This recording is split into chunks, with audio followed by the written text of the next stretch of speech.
ദോശയും തക്കാളി ചട്നിയും ഉണ്ടാക്കാനായിരുന്നു പ്ലാൻ ചെയ്തത്. പക്ഷേ രാവിലെ ആയപ്പോൾ എനിക്ക് ഇഡ്ഡലി സാമ്പാറും തിന്നാൻ കൊതി. പെട്ടെന്ന് തന്നെ ഞാൻ ഇഡ്ഡലി ഉണ്ടാക്കി. സാമ്പാറിനാണെങ്കിൽ ഒരു കഷ്ണവും ഇല്ലായിരുന്നു. തട്ടിക്കൂട്ട് സാമ്പാറാണ് കേട്ടോ. തട്ടിക്കൂട്ടിയത് കൊണ്ടാണെന്ന് തോന്നുന്നു ഭയങ്കര ടേസ്റ്റായിരുന്നു.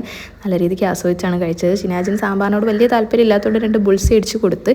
പിന്നെ ചാറും കൂട്ടി ഞങ്ങൾ അങ്ങനെ ഇരുന്ന് ബ്രേക്ക്ഫാസ്റ്റൊക്കെ കഴിച്ചിട്ട് റൂമൊക്കെ ഒന്ന് വൃത്തിയാക്കി അടിച്ച് വാരി നാരങ്ങ വെള്ളം കലക്കുകയാണ്. ഇപ്പോഴത്തെ ചൂടിന് എൻ്റെ പൊന്നെ ഉപ്പിട്ട നാരങ്ങ വെള്ളം അടിപൊളിയാണ്. കുളി കഴിഞ്ഞ് വന്നാൽ മുടി ഉണക്കണം, അതെനിക്ക് നിർബന്ധമാണ്. അങ്ങനെ മുടിയൊക്കെ ഉണക്കി കഴിഞ്ഞിട്ട് കാർമസിയുടെ റീസ്റ്റോർ അണ്ടർ ആം സ്പ്രേ ഞാൻ യൂസ് ചെയ്യാൻ പോവാണ്. ഇത് ഞാൻ മുടങ്ങാതെ യൂസ് ചെയ്യുന്നുണ്ട് കേട്ടോ. ഇപ്പോൾ കുറച്ചായിട്ട് ഇത് 90% നാച്ചുറലാണ്. ഇതിലുള്ള 5% ഗ്ലൈക്കോളിക് ആസിഡ് നമ്മുടെ സ്കിന്നിൻ്റെ ടെക്സ്ചറിനെ ഇമ്പ്രൂവ് ചെയ്തിട്ട് നമ്മുടെ ഗ്ലോയെ റീസ്റ്റോർ ചെയ്യും. ഇത് നമുക്ക് നെക്കിലും അണ്ടർ ആംസിലും നീലും എൽബോയിലൊക്കെ യൂസ് ചെയ്യാം. നമ്മുടെ പിഗ്മെന്റേഷനും ഡാർക്ക് സ്പോട്ട് ഒക്കെ റെഡ്യൂസ് ചെയ്യാൻ വേണ്ടിയിട്ട് നല്ല രീതിയിൽ ഹെൽപ്പ് ചെയ്യും. ഇത് കണ്ടിന്യൂസ് ആയിട്ട് യൂസ് ചെയ്തവർക്ക് കിട്ടിയ റിസൾട്ടാണ് കേട്ടോ. ഇത് നമ്മളൊരു 1-2 മാസം കണ്ടിന്യൂസ് ആയിട്ട് യൂസ് ചെയ്താൽ നല്ല രീതിയിൽ നമ്മുടെ പിഗ്മെന്റേഷൻ ഒക്കെ കുറച്ച് നല്ല റിസൾട്ട് കിട്ടും. Amazon, Flipkart, Nykaa and purple.com ഇത് അവൈലബിൾ ആണ്. പർപ്പിളിലാണ് ഓർഡർ ചെയ്യുന്നതെങ്കിൽ കൊച്ചിയിലുള്ളവർക്ക് സെയിം ഡേ തന്നെ ഡെലിവറി ഉണ്ടാവും. എന്തായാലും ഞാൻ സ്ക്രീനിലും കൂടെ ടാഗ് ചെയ്ത് കൊടുത്തേക്കാവേ. ഇനി ചോറ് കഴിച്ചിട്ട് വേണം എനിക്ക് ഷിനാജിനെ ഒന്ന് പുറത്തു പോകാനേ. രാവിലത്തെ കുറച്ച് സാമ്പാർ ഉണ്ടായിരുന്നു, പിന്നെ പയറുമെഴുക്കും അച്ചാറും പപ്പടമൊക്കെ ഉണ്ടായിരുന്നു കേട്ടോ. ഈ ഒരു അച്ചാറില്ലേ ചെറിയതിൻ്റെ അവിടെ നിന്ന്, അതായത് നാത്തൂൻ്റെ വീടിൻ്റെ അപ്പുറത്തുള്ള ചേച്ചീനെ കൊണ്ട് ഇടിപ്പിച്ച കേട്ടോ.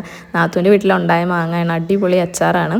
അങ്ങനെ ഫുഡ് കഴിച്ചിട്ട് ടൈൽസ് നോക്കാൻ വേണ്ടിയിട്ടാണ് കേട്ടോ നമ്മൾ പോയത്. നമുക്കൊരു 3-4 ഷോപ്പിൽ കയറാനുണ്ട്, അതുകൊണ്ട് നട്ടുച്ചയ്ക്കാണ് പോയത്. ചോറ് കഴിച്ച് അങ്ങനെ തന്നെ ഇറങ്ങുമായിരുന്നു കേട്ടോ. വെയിലത്തായതുകൊണ്ട് കുറച്ച് ടയേർഡായി.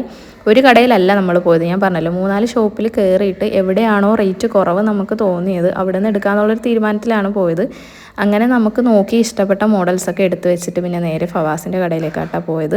പിന്നെ ഫവാസിനെ കൂട്ടിയിട്ട് വേറെ 1-2 കടയിലും കൂടെ പോയി. വെയിലായതുകൊണ്ട് കാറിൽ നല്ല സുഖത്തിലാണ് പോയത്.